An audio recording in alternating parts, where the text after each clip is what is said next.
Hello दोस्तों, आज हम आप लोग को बताएंगे प्रतिरोधों का संयोजन, कॉम्बिनेशन ऑफ रेजिस्टेंस। तो कॉम्बिनेशन ऑफ रेजिस्टेंस जो है टू टाइप्स होता है। पहला हमारा श्रेणी क्रम संयोजन, दूसरा है समांतर क्रम संयोजन। श्रेणी क्रम संयोजन के बारे में हमने इसके पिछले वीडियो में फुल डिस्कस किया है। तो आज का हमारा टॉपिक है समांतर क्रम संयोजन। तो समांतर क्रम संयोजन के बारे में आज हम बात करेंगे। तो चलिए समांतर क्रम संयोजन को शुरू करते हैं। तो दूसरा हमारा है प्रतिरोधों का समांतर संयोजन। चलिए इसको देखते हैं। पैरेलल कॉम्बिनेशन ऑफ रेजिस्टेंस इसे इंग्लिश में कहते हैं। आप लोग हेडिंग डाल लीजिएगा, पैरेलल कॉम्बिनेशन ऑफ रेजिस्टेंस। तो ये आपको फिगर दिखाई दे रहा होगा, चित्र। यहाँ पर देखिए एक बैटरी है। बैटरी से जो धन ध्रुव से यहाँ पर 3 रेजिस्टेंस लगे हुए हैं। तीनों का एक सिरा जो है एक बिंदु ए से जुड़ा हुआ है और तीनों का जो दूसरा सिरा है एक बिंदु बी से जुड़ा हुआ है। यहाँ पर जब इसे जो है आई धारा यहाँ पर आया तो यहाँ पर 3 भाग में विभाजित हो गया, क्योंकि यहाँ पर 3 रेजिस्टेंस लगे हुए हैं, R1 R2 R3। तो तीनों में जो धारा अलग अलग बहेगा। एक में I1 हो गया, मान लिया हमने, एक में I2, एक में I3 हो गया। तो फिर जो है रेजिस्टेंस से जब बाहर आएगा तो यहाँ पर I1 I2 3 इस बिंदु बी पर जो है मिल जाएंगे, तो यहाँ पर सिर्फ I बन जाएगा। और यहाँ पर देखिए विभवांतर जो है V समान होता है इनके बीच। तो चलिए इसको हम समझ लेते हैं। यहाँ प्रतिरोधों को समांतर क्रम में जोड़ने के लिए सभी प्रतिरोध के एक सिरे को, यहाँ पर देखिए सभी प्रतिरोध के जो एक सिरे हैं एक बिंदु ए से जोड़ दिया गया है। पुनः बैटरी के धन ध्रुव से जोड़ देते हैं। पुनः इसे हम बैटरी के धन ध्रुव से जोड़ दिए हैं। अब पुनः सभी प्रतिरोध के दूसरे सिरे को एक बिंदु बी से जोड़ देते हैं, जिसे बैटरी के ऋण ध्रुव से जोड़ देते हैं। यहाँ पर देखिए बैटरी की यहाँ पर देखिए बी पॉइंट से यहाँ पर जोड़ दिया गया है दूसरा सिरा, और इसे हम माइनस से जो है इसको जोड़ दिए हैं। तो ये हो गया हमारा समांतर क्रम में प्रतिरोधों को किस तरह से संयोजन करेंगे। चलिए अब देखते हैं इसके आगे क्या करेंगे हम। अब हम यहाँ पर समांतर क्रम में तुल्य प्रतिरोध R का सूत्र निकालेंगे। जिस तरह से हमने श्रेणी क्रम संयोजन में तुल्य प्रतिरोध का सूत्र निकाला था, उसी तरह से इसमें भी निकालेंगे। तो श्रेणी क्रम वाला वीडियो आप इसके पिछले वीडियो में देख लीजिएगा, पूरा जो है उसमें समझ में आ जाएगा आपको। समांतर क्रम में तुल्य प्रतिरोध R का सूत्र देखिए यहाँ पर क्या लिखा गया है। चलिए यहाँ पर दिया हुआ है, चित्र से स्पष्ट है। स्क्रीन पे आपको चित्र दिखाई दे रहा होगा। तो लिखा गया है, चित्र से स्पष्ट है समांतर संयोजन के प्रतिरोधों में धाराएं तो अलग अलग बहती हैं। आपको चित्र पे दिख रहा होगा, यहाँ पर I1 I2 I3 धारा दिख रहा है, परंतु सबके सिरों पर विभवांतर जो है समान होता है। और यही जो विभवांतर होता है यही हमारा संपूर्ण विभवांतर भी होता है। तो चलिए सूत्र की सहायता से देखते हैं। धारा बराबर क्या होता है? धारा बराबर होता है विभवांतर बटे प्रतिरोध। यहाँ से हम इसको अब हल करेंगे।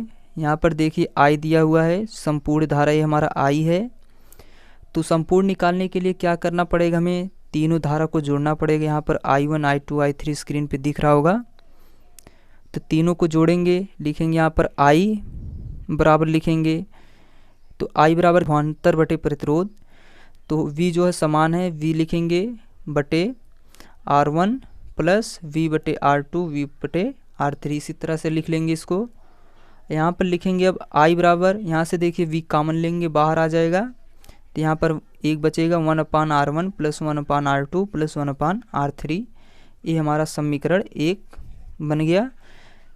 तो अब हम इसमें देखते हैं, यदि हम तीनों प्रतिरोध को हटाकर कोई एक प्रतिरोध लगाना चाहें तो वह क्या प्रतिरोध होगा, इसी का सूत्र भी निकल कर आएगा। तो चलिए अब देखिए यहाँ पर क्या लिखा गया है। अब यदि तीनों प्रतिरोध के स्थान पर केवल एक प्रतिरोध, केवल यहाँ पर लिख दीजिए केवल एक प्रतिरोध R ऐसा हो जिससे उसके सिरों पर V विभवांतर लगाने पर उसमें I धारा प्रवाहित हो, तो इसके लिए हम क्या करेंगे? इसके लिए हम करेंगे I बराबर V/R। ये जो समीकरण इसको 2 बना लेते हैं। तो समीकरण 1 स्क्रीन पे आपको दिख रहा होगा और समीकरण 2 आपको यहाँ दिखाई दे रहा है। इसकी तुलना करेंगे तो आई के स्थान पर आ जाएगा वी अपान आर बराबर वी ब्रैकेट में 1/R1 plus 1/R2 plus 1/R3। तो v से v देखिए यहाँ पर कैंसिल हो गया, 1/R बराबर आ गया 1/R1 plus 1/R2 plus 1/R3। तो ए हमारा निकल कर आ गया समांतर क्रम संयोजन में का तुल्य प्रतिरोध निकालने का सूत्र। इसको हम एक ब्रैकेट्स में कर देते हैं, इसको हम अंडरलाइन कर देते हैं। तो चलिए एक नोट्स देख लेते हैं क्या है। नोट्स क्या है, यदि समांतर में केवल 2 प्रतिरोध लगे हैं तो तुल्य प्रतिरोध R किस तरह से निकलेगा। तुल्य प्रतिरोध R बराबर हो जाएगा R1 इंटू R2 बटे R1 प्लस R2। ये हमारा तुल्य प्रतिरोध निकालने का सूत्र है जब केवल 2 प्रतिरोध लगे रहेंगे। तो चलिए एक उदाहरण के माध्यम से हम इसको समझ लेते हैं। हमने एक उदाहरण लिया है, इसमें 3 प्रतिरोध लगे हुए हैं, एक 10 ओम का, एक 6 ओम का, एक 15 ओम का, एक 15 ओम का लगा हुआ है। इसका तुल्य प्रतिरोध देखिए किस तरह से निकाला जाएगा। यहाँ पर R1 बराबर 10 हो गया, R2 बराबर 6 और R3 बराबर 15 ओम यहाँ पर दिख रहा होगा। अभी को हमने सूत्र निकाला, स्क्रीन पे आपको दिख रहा होगा सूत्र। तो इसी सूत्र के माध्यम से निकालेंगे 1/10 प्लस 1/6 प्लस 1/15 यहाँ पर आ जाएगा। तो इसका हम एलसीएम निकालेंगे। एलसीएम कितना आएगा, एलसीएम निकालना तो आप लोग जानते होंगे किस तरह से निकाला जाता है। जिस तरह से जैसे दिया हुआ 10, 6, 15, इसको निकालेंगे, 2 से काटेंगे 5, 3, यहाँ पर 15 लिख देंगे। अब देखिए 3 से करेंगे, 3 से यहाँ पर 5 नहीं जाएगा, 3 एकन्नम 3 पच्छे, अब 5 से कर देंगे तो यहाँ पर आ जाएगा 1, 1, 1, इसका गुणा कर देंगे 5 3 15 दूने 30। तो 30 हमारा ये एलसीएम निकल कर आ गया। तो 1/R1 बराबर लिखेंगे 30। तो अब हम इसको हल कर लेंगे तो आ जाएगा 1/R1 बराबर 10/30। तो अभी ये हमारा 1/R1 है, R निकालने के लिए इसे हमें पलटना पड़ेगा। तो इसके लिए हमें करना होगा R बराबर, इसको पलट देंगे तो आ जाएगा 3 ओम। इस समांतर क्रम संयोजन के इसका तुल्य प्रतिरोध कितना आ गया, 3 ओम।